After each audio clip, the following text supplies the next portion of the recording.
Bienvenidos nuevamente a Agenda Digital, este espacio en el CARI donde tenemos invitados muy especiales siempre, y en este caso tenemos el placer de contar con la presencia de Aníbal Josami, que no solo es miembro del Comité Ejecutivo del CARI, sino además es rector de la Universidad 3 de Febrero. Bienvenido. Gracias, un placer estar con ustedes y poder colaborar con todo lo que están haciendo en este momento tan difícil. Muchas gracias. ¿Cómo podríamos configurar el papel de la pandemia, el coronavirus, la cuarentena y los desafíos ya existentes en materia de educación en nuestra región? Bueno, como tú dices, había desafíos ya existentes en mayor o menor medida en todos los países de la región, pero la pandemia sirvió para dejar al descubierto una vez más la desigualdad existente, la desigualdad social, la grieta social que existe en todos los países de la región, y también muchos problemas que estaban de alguna manera enmascarados se presentaron con una realidad muy grave. Estoy pensando, por ejemplo, en las agresiones contra las minorías de todo tipo, en la violencia de género, en todo ese tipo de cosas que ya existían, pero se agravaron, igual que la desigualdad social. ¿Y esto cómo se traduce en, por ejemplo, la vida de un alumno? No sé si quiere empezar a pensar, por ejemplo, no solo en un alumno universitario, sino un alumno que está comenzando con sus pasos en el sistema educativo. ¿Con qué se encuentra hoy? Bueno, ahí hay dos cosas. Eh, por un lado, el alumno en cualquiera de las etapas de su carrera, de su trayecto educacional, sufre con la situación de esta pandemia porque evidentemente una parte indispensable y que forma parte de la educación es el contacto social entre los alumnos, el contacto social entre alumnos y profesores, que evidentemente no se puede dar. Yo creo que la Argentina se ha caracterizado, como yo lo escribí en algunas oportunidades, por ser un país que había desertado de la educación. Es decir, un país que se había acostumbrado a que los maestros ganaban poco, que a partir de eso había problemas gremiales constantes. Es decir, y ningún gobierno de los que tuvimos hasta ahora, independientemente de las ideologías, se planteó terminar definitivamente con eso, volver a explicarle a la sociedad que un maestro es uno de los roles más importantes que hay en cualquier sociedad, es decir, volver a eso que existía hace décadas, cuando en cualquier pueblo del interior de la República los personajes importantes del lugar eran el gerente del Banco Nación, el comisario y el maestro o el director de la escuela. Cuando se hablaba de la importancia de la educación, cuando se vivía en ese mundo, que evidentemente, digamos, nosotros como argentinos tenemos la responsabilidad que no supimos conservarlo.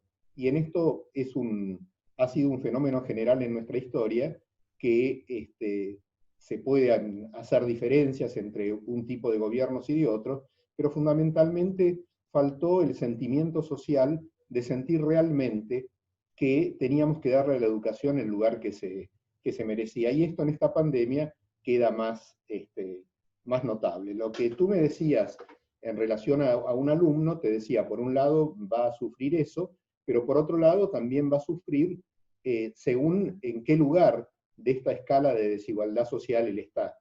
Porque evidentemente los colegios privados han podido hacer que sus alumnos siguieran con el apoyo de madres y padres los programas a través de computadora, pero para todo eso, si bien ahora por la cuarentena el padre y la madre están en la casa, pero es necesario también que sea una familia que tenga el suficiente número de computadoras como para que, si tienen uno, dos o tres hijos, puedan estar todos conectados. Entonces creo que ahí se ha notado una vez más, a pesar de los esfuerzos que está haciendo el Ministerio de Educación en este momento a través del programa de Seguimos Educando, que son 14 horas diarias de programación educativa y que la universidad que yo dirijo tiene el honor de haber sido seleccionada para llevar adelante esa programación, que hace que chicos, si bien se está viendo en todo el país y en todas las escalas sociales, pero permite que chicos que no tengan una computadora en la casa puedan seguirlo por sus celulares o por un aparato de televisión que está más expandido, digamos, su uso que el hecho de poder tener varias computadoras en una casa. Entonces acá también se vuelve a mostrar, digamos, la injusticia social aplicada a las posibilidades que los chicas y chicos puedan tener de llegar a la educación. Si vos me hablás de la región o querés que salga de los límites de Argentina, la región en este momento está marcada por lo que está ocurriendo en Brasil. Es decir, las actitudes del gobierno brasileño de desprecio a la salud, de desprecio a la educación, de desprecio a las universidades públicas, ha hecho que esté, por las informaciones que yo tengo, muy frenada la cuestión de la educación virtual en Brasil. Las universidades federales, sobre todo por las limitaciones que les han puesto, no han podido desarrollar un sistema de educación virtual. Dicho sea de paso, las universidades en la Argentina, en mayor o menor medida, están trabajando y manteniéndose virtualmente. Nosotros, incluso la Universidad Nacional de 3 de Febrero, estamos a punto de decidir que todo el año siga virtualmente, porque tenemos un 90 y pico % largo de alumnos que están trabajando normalmente, digamos, por vía virtual. Quiero aprovechar para preguntarle sobre esto que usted decía. ¿La educación virtual, entonces, ha llegado para quedarse? La educación virtual ha llegado para quedarse. Hay regiones del país y hay universidades en lo que hace a la educación universitaria que están más avanzados que otros. Nosotros pudimos tomar un poco la delantera porque desde nuestra universidad, porque ya teníamos un departamento de educación virtual que con alumnos repartidos de todo el país, entonces nos resultó fácil adaptar la educación presencial a la educación virtual. El riesgo de la educación virtual es lo mismo que decíamos al comienzo en relación a la necesidad de que el alumno tuviera contacto con otros alumnos y contacto con los profesores. Hay que llegar a un buen mix en el que haya virtualidad, pero también haya posibilidades de que los alumnos puedan interactuar con profesores que son personas que en la especialidad que ellos han elegido han progresado mucho y por eso son profesores. Y es muy importante, todos recordamos de nuestras épocas universitarias las charlas que teníamos con profesores que se especializaban en aquello que nosotros nos queríamos especializar y habían llegado a un determinado nivel de progreso, y uno recuerda las anécdotas de las charlas con esos profesores o profesoras. Sí, los lugares de encuentro informales, ¿no? Los lugares de encuentro informales que se dan solo en el mundo físico. Exactamente. Pero evidentemente la educación virtual ha llegado para quedarse en los porcentuales que correspondan en cada momento, pero ha llegado para quedarse porque también la virtualidad ha llegado para quedarse en muchísimos ámbitos. Digamos, nos tenemos que plantear cuántos seminarios que se organizan y que viene gente de todo el mundo para leer una ponencia de 45 minutos y para eso viaja desde un extremo al otro del planeta, y gasta en hoteles, en alojamiento, en pasar 2 o 3 días en la ciudad. Bueno, muchas de esas cosas vamos a poder hacerlas virtuales. Es decir, muchas de las actividades del CARI también van a poder ser virtuales, pero evidentemente se aplica lo mismo que decía para la educación. También en algún momento es necesario conocer al conferencista y tener una charla privada con el conferencista, donde a lo mejor las cosas que no se pueden decir en público se pueden decir, ¿no? Sobre todo en ámbitos como el de la política internacional y demás. Entonces es un desafío ver cómo hacemos la mezcla entre virtual y presencial, tanto en la educación primaria y secundaria, como en la educación universitaria, como a nivel de las multiplicidades de actividades que instituciones como el CARI o muchísimas universidades hacen en relación con las cuestiones internacionales y demás. Claro, y hablando un poco sobre nuevamente la virtualidad, hay una tendencia que tiene que ver con la digitalización y la llegada de Internet y el Internet de las cosas y cierta informatización del trabajo, ¿no? Que muchos lo llaman como la cuarta revolución.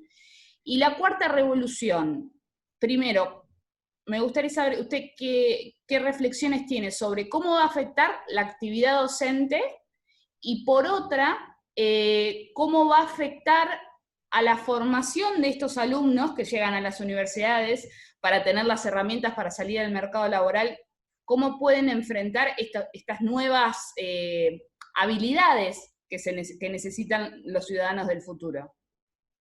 Bueno, ahí volvemos al remanido y siempre presente tema de la desigualdad social, porque eh, no llegamos todos igual a la educación digital, no llegamos todos igual al conocimiento de Internet, depende de nuestras posibilidades, de las posibilidades de educación que hemos tenido, de nuestra ubicación en la escala social, de nuestra posibilidad de viajar, etcétera, etcétera.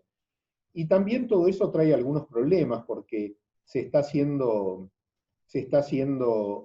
hablando mucho del teletrabajo. El teletrabajo también tiene problemas, porque tiene un problema de género muy importante. Sobre eso la universidad ha participado en una investigación muy grande de 6.500 respuestas de 6.500 personas repartidas a lo largo de todo el país, con el apoyo de muchas universidades, que fue una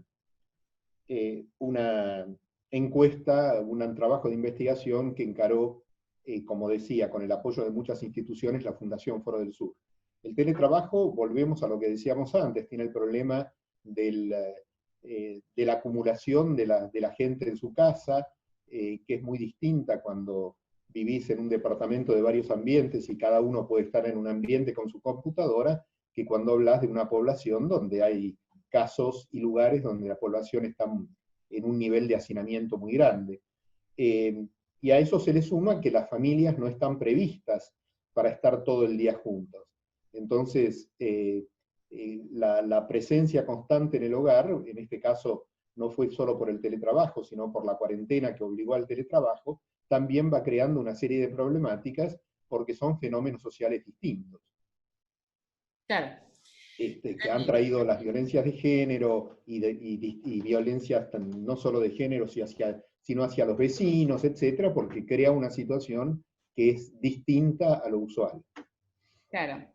¿Y hacia dónde deberíamos dirigir la mirada en la búsqueda de la mejor salida de este desafío que nos plantea la virtualización de la educación, las aulas digitales y la desigualdad? ¿Hacia dónde deberíamos mirar? Yo entiendo que no hay una receta, pero ¿hacia dónde cree usted que hay que poner el énfasis?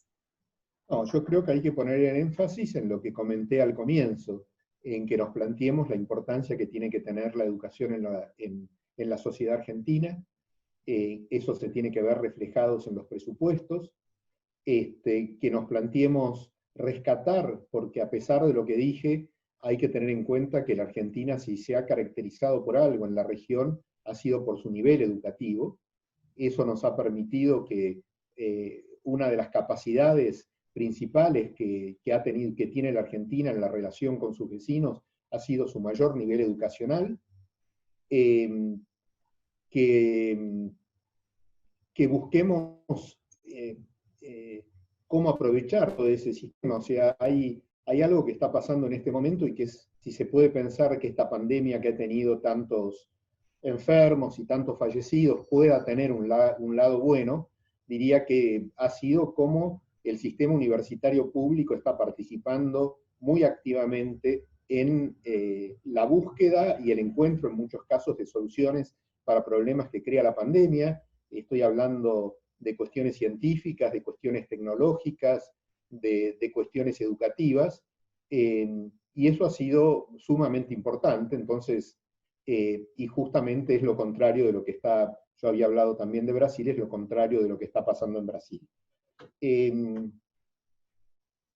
¿Cómo hacer que, por eso no se puede hablar específicamente de un tema, sino que esto es un conjunto, es decir, tenemos que darle más importancia a la educación, tenemos que saber aprovechar el sistema de educación pública que se ha construido a lo largo de más de un siglo en la Argentina, desde el establecimiento de la ley 1420.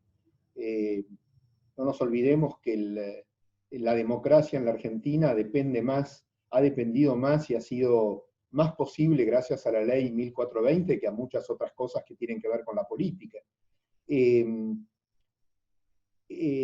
Entonces decía que esto tiene que ver con esto, tiene que ver con que sepamos encontrar, y esto es en responsabilidad en su mayor parte de quienes estamos en el mundo educativo, encontrar aquello que decíamos antes, de un buen mix entre la virtualidad y la presencial, de encontrar que la virtualidad llegue de tal forma a la gente que pueda ser una ayuda para muchos chicos que por su origen social no llegan ni a la escuela primaria, ni a la escuela secundaria, y ni siquiera a la universidad, con las capacidades necesarias para aprovechar al máximo lo que podrían aprovechar. Muchas universidades en este momento tienen un porcentual de alumnos que son alumnos y alumnas que son la primera generación universitaria de sus familias, muy, muy alto, y por eso algunas universidades nos hemos especializado en la tarea de tutoría, de acompañamiento a esos chicos y chicas, que es muy distinto. Si tú eres hija de un matrimonio donde uno es médico y la esposa es abogada o cualquier otra profesión, es muy distinto el input cultural que vos recibís en tu casa, es muy distinto a lo que vas a escuchar en los almuerzos o en las cenas familiares, que si sos hija de un desocupado, a lo mejor, y de una persona, y de una mujer que tiene que tener oficios domésticos o de poca importancia, y entonces esos alumnos también tienen que ser ayudados, ¿no? Es decir, se ha hablado mucho de que la educación secundaria en la Argentina estaba mal, pero si estaba mal también tenía que ver con eso, con la situación social, también tenía que ver con lo que hablábamos antes, de cómo habíamos desertado de la educación, y entonces nos resultaba difícil que los chicos tuvieran todos los días de clases necesarios, y ese tipo de cosas. Y además también en este momento la educación compite con, y este es el lado malo de lo digital, con una serie de influencias que no siempre son las más positivas, que chicas y chicos reciben del mundo digital y ese tipo de cosas. El entretenimiento, entonces, digamos, el entretenimiento. El entretenimiento y también las cosas que no se deberían ver y que sin embargo se pueden ver por internet o no se deberían ver a determinada edad, y que un chico de muy pocos años, como los chicos tienen la facilidad de manejar los celulares y las redes mejor que sus padres, de repente se encuentran viendo cosas que no deberían ver, y fundamentalmente con un mensaje muy frívolo, que es el que da el que da en este momento buena parte de la sociedad. Es decir, yo creo que si a eso lo acompañás con la pérdida de la importancia familiar que se ha ido teniendo en las últimas décadas, es mucho más difícil para un chico formarse.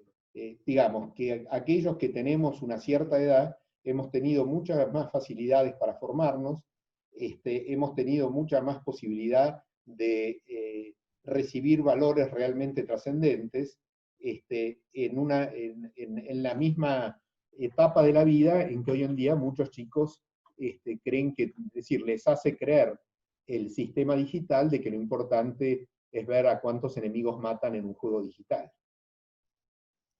Muy, muy incisivas sus reflexiones. Nos ha dejado pensando, y sobre todo aprender a pensar de manera radial y no ubicarnos solamente quizás en los síntomas y no en la enfermedad completa. Exacto, exacto. Le quería agradecer enormemente por habernos recibido. Esperamos tenerlo nuevamente en este o en otros espacios del CARI. Así que muchísimas gracias. Gracias a ustedes y estoy a disposición cuando quieran.